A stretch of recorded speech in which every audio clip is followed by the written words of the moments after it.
नमस्ते मित्रों, कथा निधि चैनल पर आज हम सुनेंगे एक लघु कथा। कथा का नाम है दामाद। तो आइए सुनते कथा। अरे सुनिए जी, सोनी के जेठ जेठानी आज घर आने वाले हैं। उनके बच्चे भी साथ रहेंगे।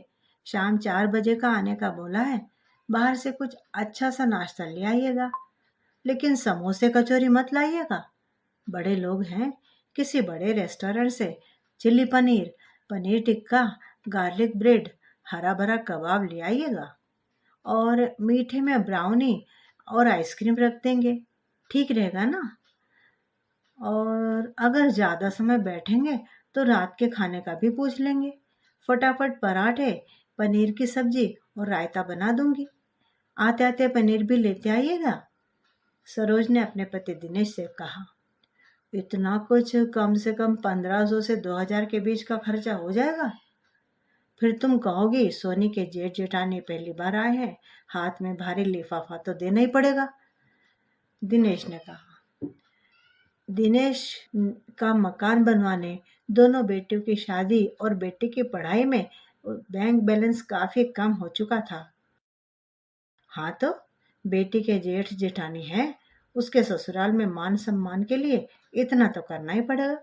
नहीं तो उसके ससुराल वाले उसे 4 बातें सुनाएंगे। कहेंगे तुम्हारे मम्मी पापा को व्यवहार निभाना नहीं आता, बड़े कंजूस किस्म के हैं तुम्हारे मायके वाले, जैसे आप और आपके माता पिता मुझे और मेरे मायके वालों को सुनाते थे। सरोज ने आंखें गीली करते हुए कहा। सरोज और दिनेश की 2 बेटियां और एक बेटा था।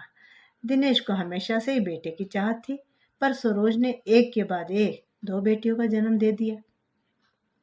सरोज तो 2 बेटियों से ही संतुष्ट थी, पर दिनेश घर का चिराग, बुढ़ापे का सहारा एक बेटे के रूप में चाहते थे। शादी के 15 साल बाद जब बड़ी बेटी तनु 13 साल की हो गई और छोटी सोनू 11 साल की, तब सरोज जी ने एक बेटे को जन्म दिया। दिनेश ने उसका नाम रखा भी चिराग ही। सरोज के मायके में उसके माँ पापा और 2 विवाहित बहनें थी। सरोज जी का कोई भाई नहीं था। उसके माता पिता काफी बुजुर्ग हो गए थे, 75 वर्ष के आसपास। अब दोनों बुजुर्ग पति पत्नी सरोज की बड़ी बहन के घर के पास ही रहते थे। सरोज की बड़ी दीदी और जीजाजी उसके माँ पापा का ध्यान भी रखते थे। उसके पापा आर्थिक रूप से अपनी गृहस्थी संभालने में सक्षम थे। उन्होंने काफी दूरदर्शिता रखते हुए सारे आर्थिक फैसले लिए थे, जिससे कि आसानी से बुढ़ापा कट सके, बेटियों पर किसी भी तरह से आश्रित न होना पड़े। इसीलिए पैसा सोच समझ कर ही खर्चा करते थे। दिखावे से वे कोसों दूर रहते थे। इसी का परिणाम था कि पति पत्नी इस उम्र में स्वावलंबी जीवन जी रहे थे। मदद के लिए घर में एक फुल टाइम सहायिका भी रख रखी थी।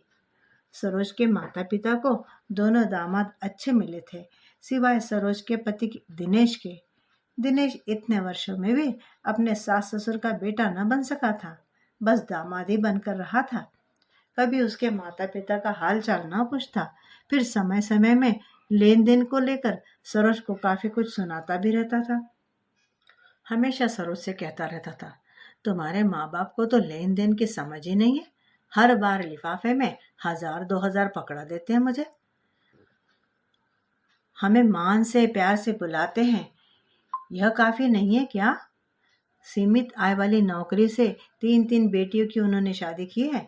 उनके बच्चों के जन्म का खर्चा उठाया है। साल में 2 बार आने पर बेटियों को साड़ी सूट, बच्चों को कपड़े सब देते हैं। 3-3 बेटियों को एक सा ही करेंगे ना, किसी को कम किसी को ज्यादा तो नहीं कर सकते।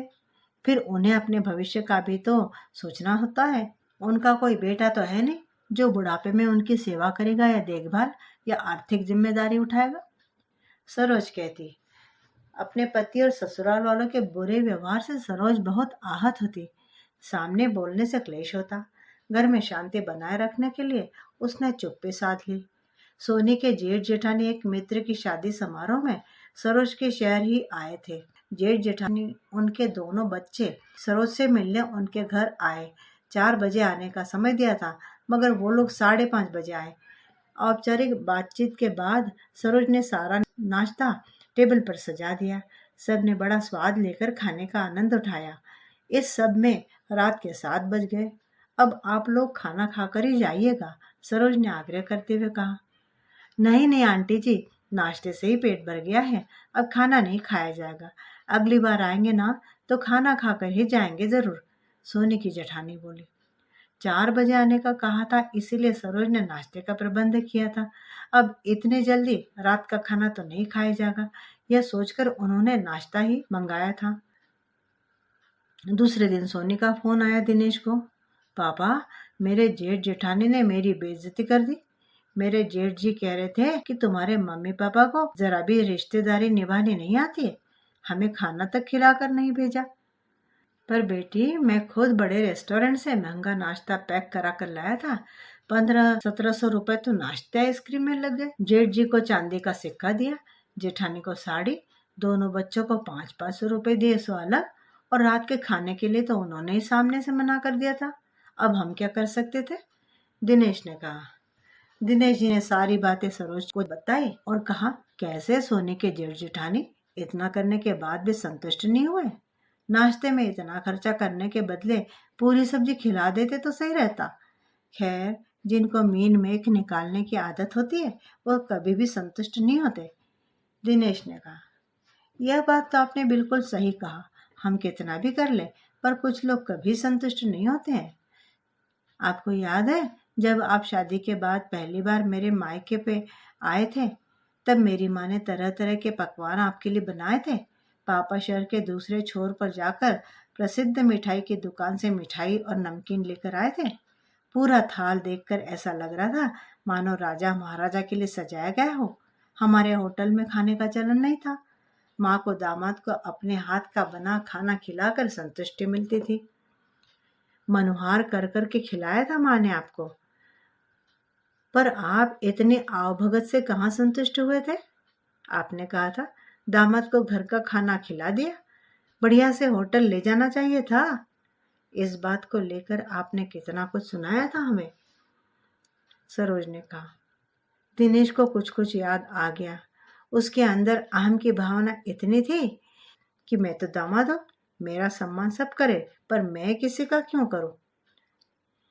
ससुराल वालों को परेशान करना उसकी आदत बनी हुई थी। बेटे की वजह से ससुराल वाले उसके नखरे उठा लेते थे। थोड़े दिनों बाद दिनेश के फोन पर सोनी के पति शुभम का फोन आया। पापा जी, जरा आप सोनाली को समझाइए, घर में कलह मचा रखा है, समझा सके तो ठीक, वरना आकर उसको ले ही जाइए। बात क्या हुई है, कुछ बताइए तो, दिनेश ने पूछा। लेकिन सामने से फोन कट गया। अरे, पति पत्नी में तो कहासुनी होती रहती है, आपसी मामला आपस में बैठकर सुलझा लेना चाहिए। उनके घर में तो उनके माता पिता है, बेकार में बहू के मायके वालों को क्यों परेशान करते हैं, दिनेश ने कहा। थोड़ी देर बाद सोनाली का फोन आया। मम्मी, पापा, आप लोग चिंता ना करें, बेकार में छोटी सी बात का बतंगड़ बना दिया है इन्होंने। पापा, शुभम जी को जरा भी धैर्य नहीं है। आज रविवार के दिन मैंने उनको और परिवार के सभी सदस्यों को चाय नाश्ता सर्व कर दिया। फिर मैं अपना नाश्ता लेकर बैठी तो शुभम जी ने फटाफट अपना नाश्ता कर लिया और वो अपने दोस्त से मिलने जाने वाले थे।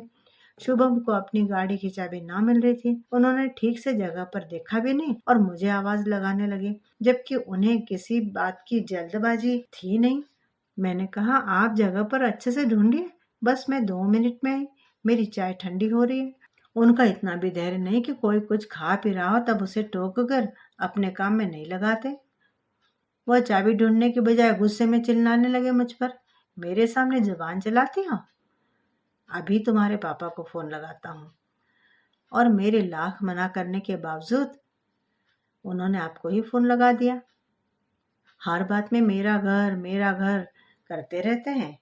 यह घर मेरा है, मेरे हिसाब से चलेगा। सुबह से लेकर शाम तक मैं उनके हर एक इशारे पर नाचती रहती हूँ, पर इनको मेरी जरा भी कदर नहीं है। एक कप चाय भी सुकून से बैठकर पीने कभी न मिलता, सोनाली ने कहा।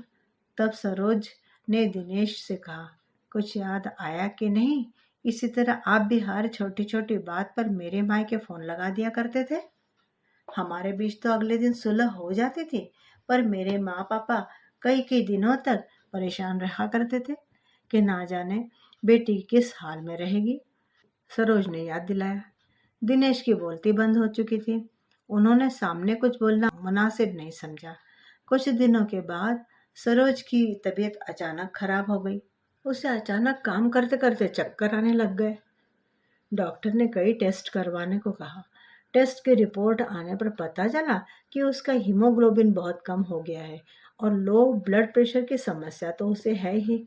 इस स्थिति को देखते हुए डॉक्टर ने उन्हें 2 दिन के लिए हॉस्पिटल में एडमिट करने को कहा।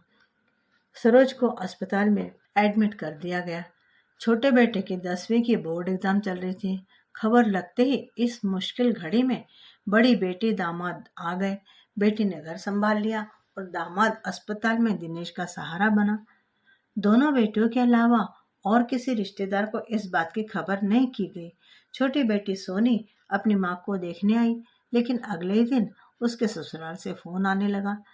सोनाली, आज आ तो जाओगी ना? शुभम का फोन था। सोनी को बहुत बुरा लगा। ना माँ की तबीयत के बारे में पूछा और ना ही पापा का हालचाल पूछा, सीधा वापस आने की बात की है। शुभम जी, मैं 3-4 दिन के बाद ही आ पाऊंगी, जब माँ थोड़ा ठीक हो जाएंगी, सोनाली ने कहा। क्यों? वहां तुम्हारी बहन है ना देखभाल करने के लिए? माँ सिर्फ मेरी बहन की नहीं, मेरी भी तो है। भाई के एग्जाम चल रहे हैं, दीदी का बेबी छोटा है। कम से कम मैं यहाँ रहकर भाई और दीदी के बेबी को तो संभाल सकती हूँ। मैं वैसे भी मायके कम ही आती हूँ। मुसीबत की घड़ी में उनके साथ खड़ी नहीं रहूंगी तो कब काम आऊंगी भला मैं? मुझे लगा कि कम से कम आप तो समझेंगे, पर नहीं, मैं तो गलत ही थी। सोनी ने फोन रखा और रोने लगी। अपनी बेटी को माँ के लिए फिक्र करते देख दिनेश भावुक हो गए। उन्हें पिछली बातें याद आ गई, जब इसी तरह अपनी पत्नी सरोज की आंखों के आंसू का वही कारण बनते थे। दिनेश ने कभी मुश्किल घड़ी में भी उस सरोज के मायके वालों का साथ नहीं दिया और न ही अपनी पत्नी को सहारा बनने दिया। अपनी पत्नी की भावना को वे कभी नहीं समझे।